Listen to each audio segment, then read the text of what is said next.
find an accountant early on, because it's much harder to go back in time and do cleanup work versus just hiring a good accountant before your operations start and creating a solid foundation for your accounting, getting all your processes and procedures in place. Welcome to the KayaCast, the podcast for cannabis businesses looking to launch, grow, and scale their operations. Each week, we bring you interviews with industry experts and successful retailers, plus practical tips and strategies to help you succeed in the fast-growing cannabis industry. Welcome back to the KayaCast podcast. I'm your host, Tom Mulhern, and today I have a fantastic conversation with Mark Waller and Betsy Morem, the founders of Morem Waller CPAs out of Minnesota. We had a really interesting conversation about everything you need to know as a cannabis business to set up your business properly. We talked about some of the most important financial statements that you need to be checking in on every month as a business owner. I always find it so fascinating, CPAs who are working in this industry, working in amongst these changing regulations to make sure that businesses are staying financially healthy, they're compliant, and that they're growing. So I hope you enjoy this conversation with Mark and Betsy from Morem Waller CPAs.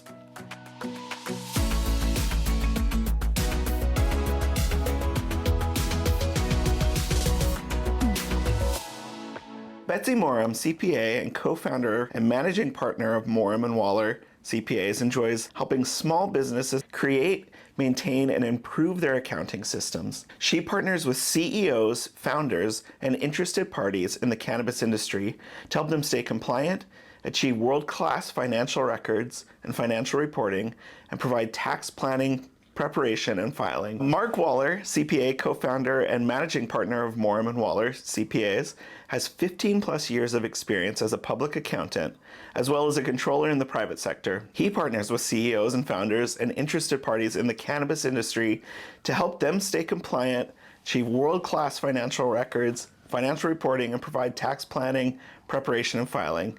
He's a graduate of the University of Minnesota, Twin Cities. So welcome to the KayaCast podcast, both of you. Now, Mark is a CPA with over 15 years of experience. How have you kind of seen the cannabis industry evolve in terms of, dispensaries and taxes and all of that over the years? We've been talking about cannabis for almost 3 years together. It really feels like dog years. Literally, like every few months feels like a year has passed. Like I have a hard time keeping track, honestly. So just, things change so quickly. Dispensaries, cultivators. I think the biggest thing that is evolving is just the new markets. There's just kind of like a new market energy in every new state that you're working in. So now that we've seen a few cycles of other states that have become live, New Mexico and Vermont are two states that we've worked in, and we're from Minnesota, so now Minnesota is about to join the party. We're starting to see those same patterns emerge. So it's really exciting. It's a really exciting market to be in at the forefront. Now, looking at the industry as a whole, what are some of the unique challenges that cannabis businesses face when it comes to taxes and financial planning and all of that they don't run into in other industries? Certainly 280E is number one. So basically what that means for business owners is that they're going to be taxed on their gross profit line rather than their net income line. So most important thing about that is just understanding what the tax consequences of that is and planning for it as well, because it is a large number often, making sure that business owners are setting aside those funds so that they're not surprised when their tax return gets filed. Beyond 280E, and obviously that's the bread and butter of what accountants are looking at for cannabis, but there is a lot of overlap between accounting and compliance, accounting and HR, accounting and insurance. Mm-hmm. We've co-founded a partnership called the Support Suite, where the goal is to kind of bring together accountants, HR, compliance, and what we're seeing is there's a huge need for that overlap because accounting cannot be in a silo. Accounting has to work with HR and it has to work with the other departments. There has to be some kind of overlap there. If a cannabis business owner is hiring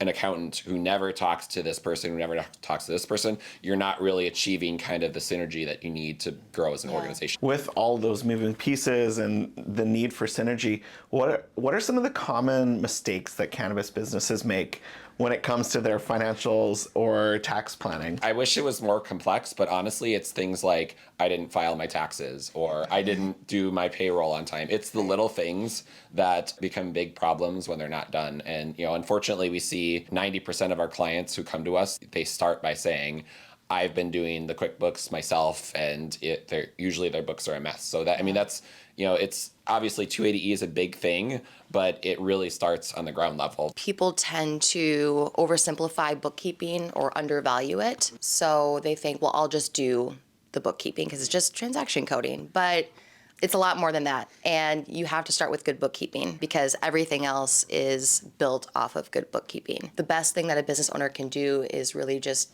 offload those type of things to professionals, which ultimately saves them time, because what we found is that everyone has good intentions, but it's always the last thing that is on the list of to do because there's so many other things. We kind of help business owners take that off their plate and ultimately help them sleep better at night by knowing that their books are in good hands and they're staying compliant and they have good information to work with. What are some of the financial statements that business owners should be reviewing every single month? Income statement, also known as a profit and loss, balance sheet, and statement of cash flows. And you're right, they should be reviewing those every month. And the reason why they want to kind of look at those three statements together is because they each tell a different story. So your income statement's going to give you a record of your revenue and expenses over a certain period.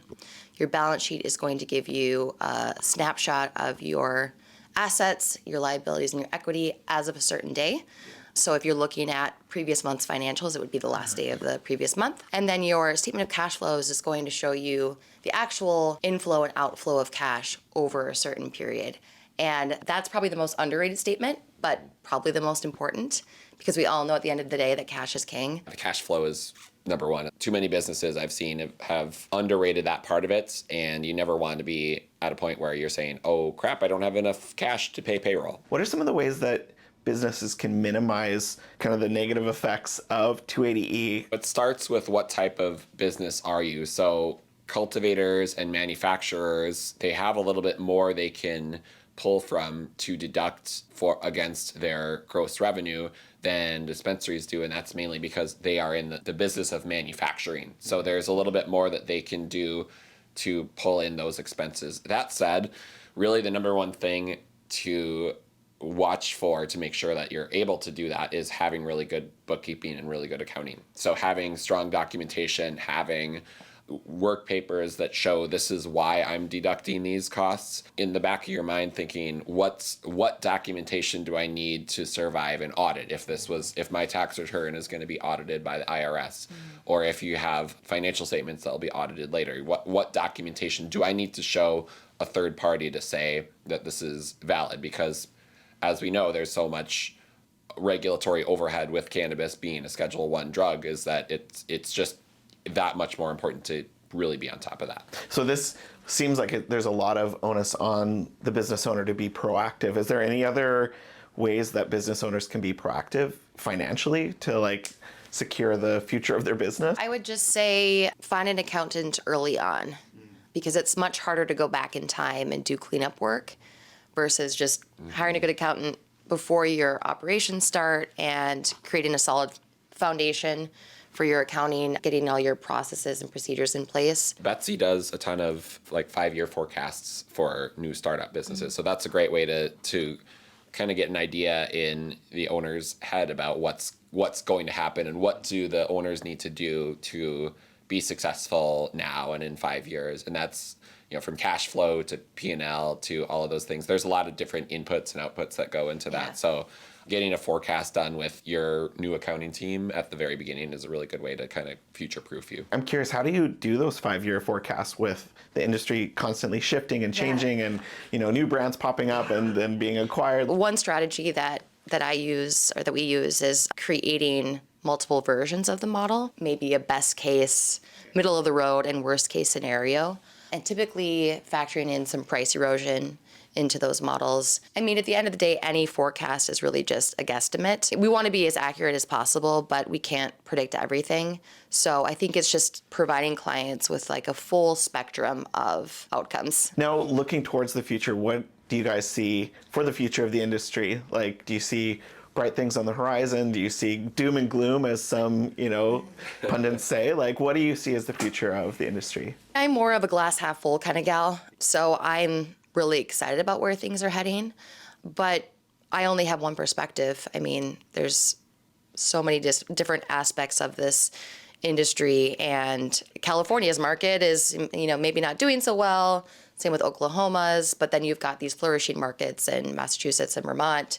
So I think that also just depends on where you're located and kind of what your own experience is. I would say too that it's still an industry in its infancy in many ways. So there's going to be ebbs and flows, and I think, from what I've learned from other people that have been in other industries that have, comparatively been kind of going through these types of growing pains, there's always going to be ups and downs. But the thing that gives me hope is that there's still so much to be explored. So like, we're in Minnesota, and we are seeing, Minnesota is starting to talk about legalization, and there's a huge exciting energy there.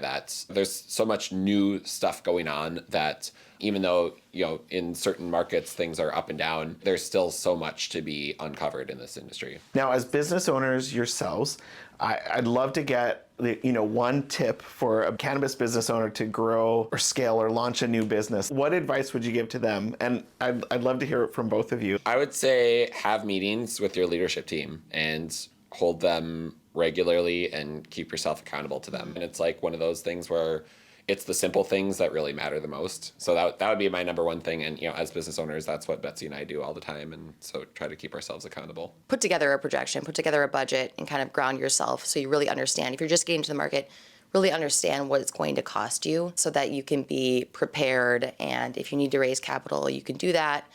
And then, of course, having great financials. It all comes back to the financials. How do people connect with you? And maybe they're stuck and they need some accountants that really know what they're doing. Like, how do they connect to you guys? Well, we do work with clients all across the country. So as CPAs, we're able to practice in all 50 states. And they can reach out to us through email. We have an Instagram, Facebook. I guess if they want to reach out to us on social media, our website as well. Our website, moremwaller.cpa. Yeah. That's going to be the entry point for anybody who wants to get started with us. We have a great tool right when you get there for new cannabis business owners called Operational Checklist. That's going to give you a comprehensive list of everything that you need to be thinking about from an HR, accounting, and compliance perspective. Awesome. Well, thank you guys for taking the time to talk with us, and we'll have all the links in the bio and links to the checklist and all of that. But I really appreciate the time, and it's been great to get to know you guys. Yeah, you as well. Thanks so much for having us. us. Yeah, thanks for having us.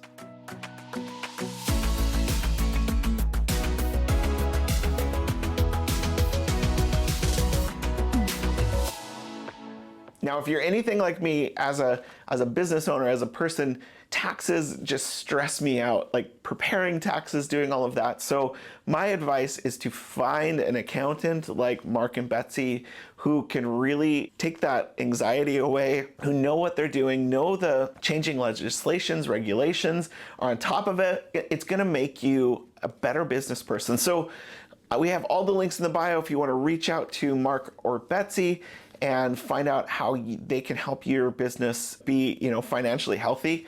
We also have an archive of a whole bunch of interviews we've had with other accountants if you have questions. So make sure you head over to kayacast.fm where you can find all of the episodes from the KayaCast podcast. Thank you so much for listening to the KayaCast podcast, for being subscribed to the KayaCast podcast, and we'll see you next week for more conversations just like this.